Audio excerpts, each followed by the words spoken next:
Mga kaigsuonan ko diha kang Kristo ming adlaw na sab kanyang tanan. Kini nasab si Rico Rivera ug kini ang Lamdag ang Catholic Forum. Maghisgot na sab kita karon mga kaigsuonan ko may tungod sa mga kasuguan sa simbahan. Kung aduna kitay napulo kasugo gikan sa Ginoo ang gitawag og natural laws, aduna sab kitay mga dagko ang kasuguan gikan sa simbahan nga gitawag nato og human laws. Mao kini karon ang atong hisgutan, ang unom kadagko nga magkasuguan gikan sa simbahan. Walay kapunungan nga mulungtad kung kini walay katungod sa pagdumala sa iyang mga membro. Tinuod ka na. Ngayon nga ang usa ka kapunungan nagkinahanglan siya og mga leaders, nagkinahanglan siya og balaod aron sa paglungtad. Kini usab ang mahimong mahitabo sa simbahan. Kung ang simbahan wala siya mga balaod nga ang sundon sa mga membro, wala siya gihom sa pagpatuman niini, walay kalampusan ang mga simbahan. Mao nga mugna kining hunom kadagko nga mga kasuguan sa simbahan. Doon na pa'y daghan nga mga ginagmay ang kasuguan sa simbahan. Apan kini mao'y labing dagko nga angayan o sundon usab sa mga membro niini, mga Katoliko.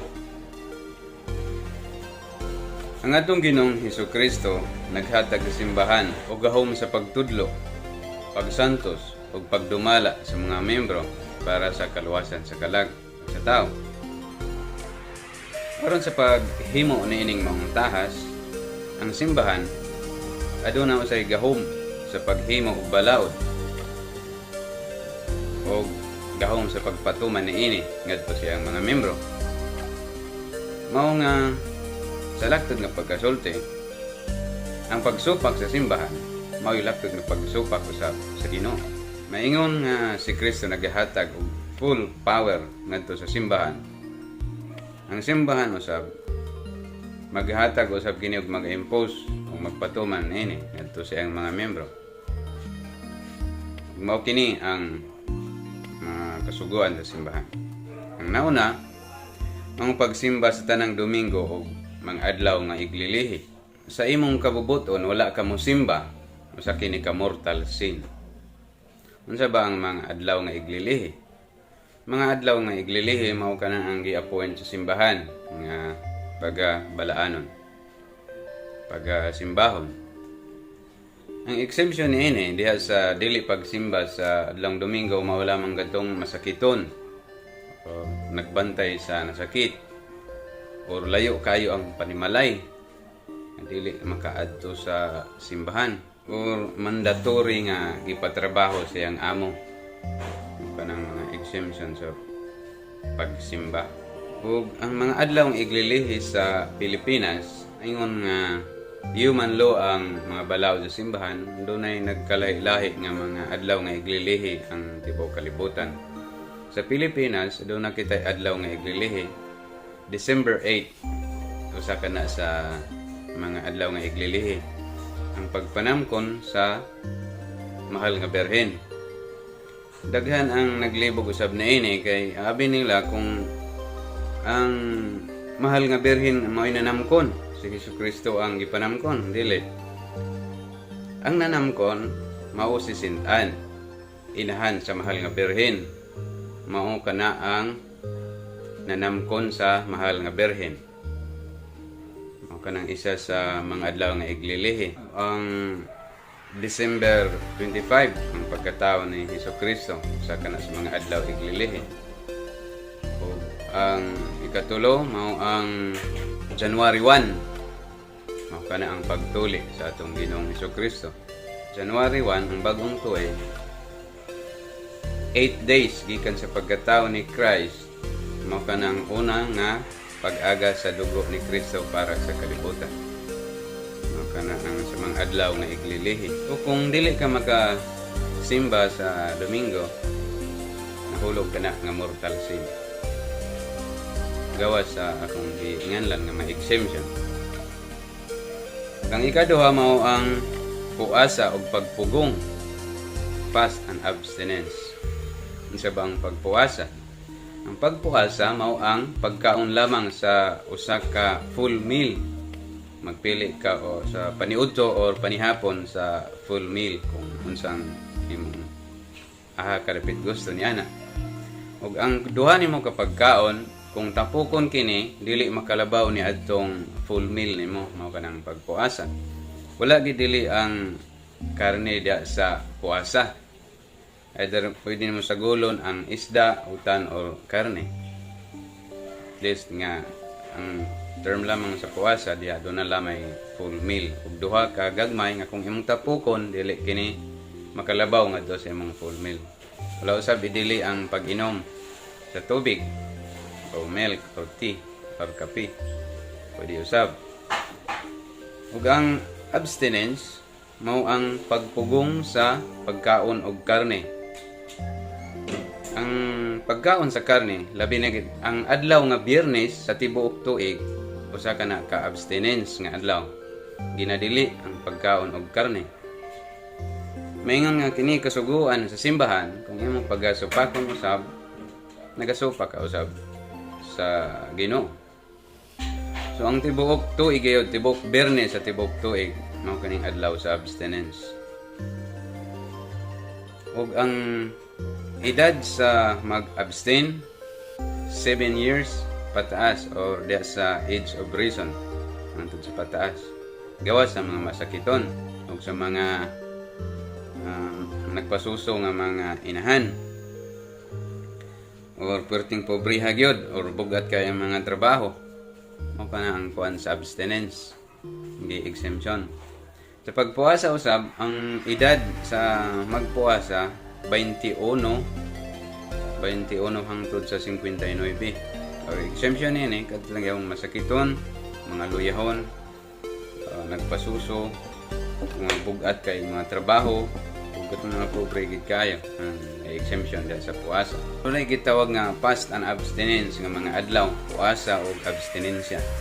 Mga adlaw ang Miyerkules sa Badlis ug ang Biyernes Santo, mao kanang mga adlaw nga dunay fast and abstinence. Ug ang ikatulo usab mao ang kumpisal bisan kausa sa usa ka tuig. Pero dili pasabot. Kung makahimo ka og mortal sin, dili ka mangkumpisal. Kinahanglan gid ang kumpisal. Maingon nga ang simbahan adunay gahom diha sa paghikot ug pagbadbad. Ang simbahan aduna sa gahom diha sa pagpasaylo sa mga sala. Mao nga gitawag nga adunay kumpisal. Kung makalugar, kung lugar sa imong panahon, kinahanglan gid ang kumpisal bisan ka usa sa kabulan or kung makahimo ka og mortal sin. Ug ang ika-upat mao ang pagkalawat. Ang pagkalawat gikinahanglan gyud sa kalag kay kini sustenance man sa kalag. Ug duna gi adlaw dili kakalawat ang usa ka Katoliko, makasala siya og mortal sin. Ang pagkalawat diha sa pagkabanhaw o sa Easter time mao ang gitagana sa simbahan nga kinahanglan ang matag Katoliko nga binuniyagan makakalawat gid niya ng adlaw. Aron kita usab makaambit diha sa pagkabanhaw ni Kristo, kinahanglan mo dawat kita niya diha sa Easter time, diha sa pagkabanhaw ni. Kinahanglan usab nga diha sa atong pagkalawat kini takos mga dunay confession aron mahimo kini nga takos ang imong pagdawat sa Ginoong Hesukristo. Ug ang ikalima mao ang pagsuporta sa simbahan. Ang mga lumilihok sa simbahan wala ka na migawas or mi-exist diya sa hangin. Mga tao sab sila. Busa ang matag membro di kinahanglan gyud obligado nga mosuporta sa simbahan. Diya sa halad sa simbahan, dili man kana pagsanay. Pero kung ikaw nakabalo nga ikaw adunahan, nganong dili ka man mo hatag og medyo dako-dako ngadto sa simbahan. Dili man kana pagsanay pero usa kana katulubagon alang sa matag membro. Kaya ron maingon sa ingon usab niya na ang simbahan makapadayon sa iyang misyon ngadto sa tibuok kalibutan ngadto sa pagpadayon sa misyon simbahan diha sa pagpangluwas sa mga kalag sa katawhan o sa iyang mga membro. Ikaw nung mao ang pag-obserbar sa balaod sa simbahan mahitungod sa pagminyo. Ang pagminyo dili lang usab kini sakramento kundi kontrata. Kontrak sa ang kontrak gihimo kini diha sa tao, ang kontrak. Pero ang sacrament diha kini side sa simbahan. Ang pagminyo gikinahanglan gid og pare, legit nga pare sa simbahan o duha ka witness nga may musaksi alang diha sa kaminyoon.